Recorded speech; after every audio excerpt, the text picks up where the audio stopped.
யாரா ஜாஸ்தி தாசியா தாசினா செவடியா தானா தோடதான் செவடியா 1050 ரூபாய் கட்டிட்டா 1050 ரூபாய் கேலி அப்ப என் பணம் போயிட்டாவா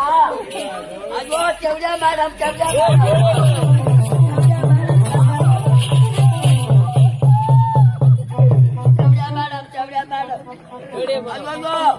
பணம் இல்லாத போனா என் பொண்டாட்டி சேர்க்க மாட்டேன்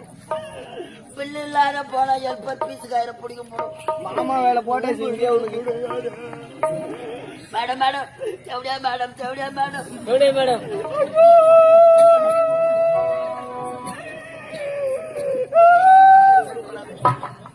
மேடம் மேடம் மேடம் பில்லு கொடுங்க மேடம் வர முடியாது இல்லைன்னா ஒரு வேலைனா கொடுங்க என்கிட்ட என்னடா வேலை இருக்க போகுது நான் மாதிரி செவடியா வீட்டுல என்ன வேலை இருக்க போகுது பயப்படுறேன்